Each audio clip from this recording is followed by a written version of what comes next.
కేంద్ర ఆరోగ్య కుటుంబ సంక్షేమ శాఖ సంయుక్త కార్యదర్శి లవ్ అగర్వాల్ మీడియాతో మాట్లాడుతున్నారు కరోనా బులెటిన్ కి సంబంధించి प्रत्यक्ष प्रसारण पर चलता तो बहुत भीड़ देखने को मिली थी। तो क्या आपको लगता है क्या इस पर हो सकता है?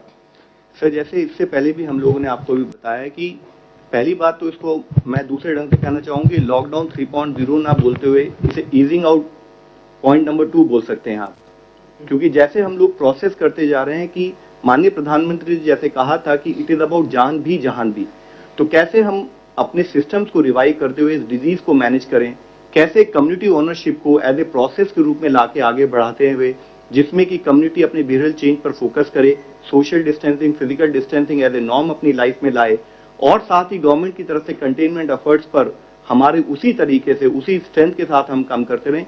ये हमारा प्रोसेस है और उसी के तहत जब आज हम ईजिंग आउट कर रहे हैं, जो स्टैगर्ड वे में रेड, ऑरेंज या ग्रीन जोन में जो हमने रिलैक्सेशन की बात की है, आपके द्वारा हम फिर कम्युनिटी से रिक्वेस्ट करना चाहेंगे कि this is a process where everyone is a stakeholder, everyone has to take his and her ownership in terms of managing the situation.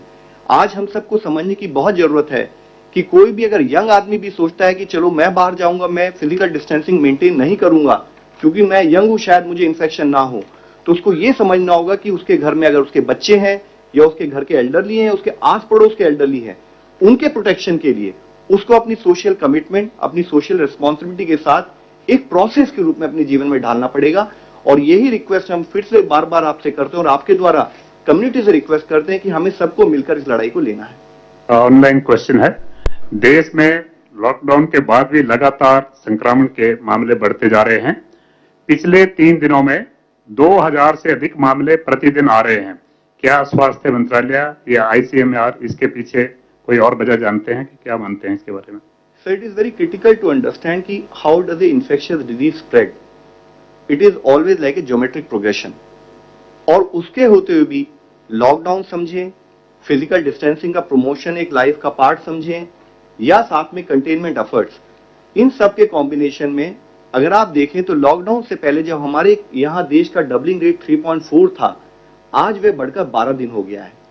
तो हम ये देख रहे हैं कि lockdown as well as containment efforts done by government is yielding its result, but हमारा parallel challenge आज ये है कि इस रिजल्ट को हम इससे बेहतर कैसे बनाएं।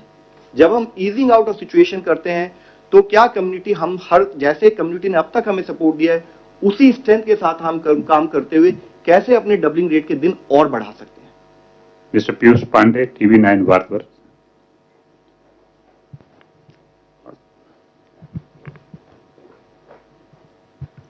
मेरा सवाल स्वास्थ्य मंत्रालय से है। सवाल ये है कि जिन राज्यों में बड़ी तेजी से केस आ रहे हैं जैसे गुजरात, महाराष्ट्र और मध्य प्रदेश, क्या वहां जो टेस्टिंग किट है उनकी कमी की सूचना आपके पास आई है, और क्या केंद्र सरकार उनको टेस्टिंग किट मुहैया करा रही है? सर, जितने भी केसेस जहां पर देश में आ रहे हैं, इससे पहले हमने कई बार इस बारे में डिटेल में डिस्कस किया। हमने एक लैब से बढ़ाते हुए आज हमारी सिचुएशन की देश में 426 लैब्स हैं, जिसमें से कि 315 गवर्नमेंट सेक्टर में है और 111 लैब प्राइवेट सेक्टर में है। तो हम लोगों ने ये इंश्योर किया कि प्रोग्रेसिवली एज पर नीड हम लोग उसको प्लान करते हुए अपनी टेस्टिंग कैपेसिटी को बढ़ाते चले जाएं। तो देश में टेस्टिंग से रिलेटेड कोई इशू नहीं है। दूसरी इससे लिंक बात मैं आपके लोगों के नॉलेज में लाना चाहूंगा कि अगर आप देखें तो 1 तारीख को देश में 74,507 टेस्ट हुए, और कल का भी अगर आप डेटा देखें तो 57,474 टेस्ट देश में हुए हैं। तो देश में टेस्टिंग कैपेसिटी बढ़ती जा रही है। देश में as per the sampling criteria testing के नंबर भी बढ़ते जा रहे हैं, और हम हर तरह से इंश्योर कर रहे हैं कि जहां पर भी हमारे केसेस ज्यादा आए, हम उन केसेस को स्टेट्स के साथ कोऑर्डिनेट करते हुए कैसे कंटेनमेंट जोन बनाएं और उन केसेस को कंट्रोल करें। इसके साथ ही मैं आप लोगों की नॉलेज में ये भी लाना चाहूंगा कि जैसे कुछ जिलों में जहां पर की केसेस की संख्या ज्यादा पाई गई, स्टेट्स के साथ video conference cabinet secretary sir के लेवल पर भी उस पर डिस्कशन हुआ, और कलेक्टिवली हम लोगों ने डिसाइड किया कि हमारे कंटेनमेंट मेजर्स में क्या एडिशनल एफर्ट हमें करने की जरूरत है, और स्टेट के सपोर्ट के लिए हमने 20 सेंट्रल टीम्स भी अभी रिसेंटली भेजी हैं। Mister Ashok, ANI। मेरा सवाल ये है कि क्या हम लोग तैयार हैं अगर एवैक्यूएशन प्लान होता है तो उनके क्वारंटाइन सेंटर के लिए, और बाहर से जो लोग आएंगे उनके रख रखाव के लिए, और इसकी तैयारी कर ली गई है? सर, अभी इसके ऊपर डिस्कशन चल रहा है।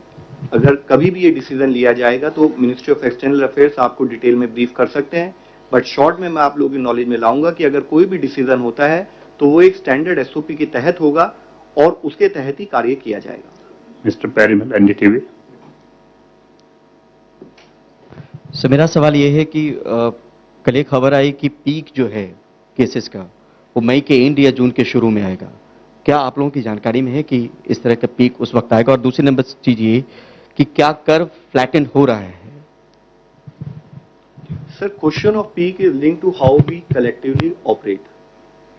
अगर हम लोग, जैसे कि अगर आपने देखें लॉकडाउन के समय में भी और अदरवाइज कंटेनमेंट एक्टिविटीज के थ्रू कैसे हम केसेस की संख्या को रिलेटिवली कंट्रोल करते हुए आ रहे हैं, तो अगर आप इसको एज ए कर्व देखें तो the curve is relatively flat as of now.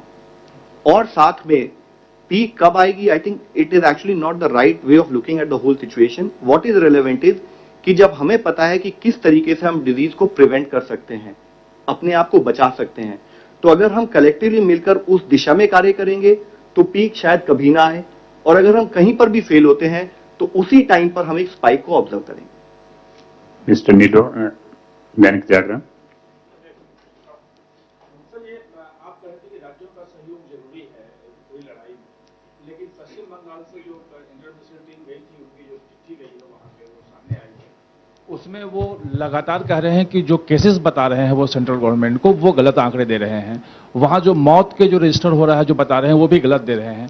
तो अगर कोई स्टेट इस ढंग से सहयोग नहीं कर रहा और गलत आंकड़े दे रहा है तो फिर कैसे आप उसको कंट्रोल कर पाएंगे? सर, पूरे एफर्ट में अगर आप देखें कलेक्टिवली जो भी आज तक देश का ओवरऑल स्टेटस रहा है, वह स्टेटस आपको ये मान के चलना पड़ेगा कि effectively it is states which take ownership and deliver.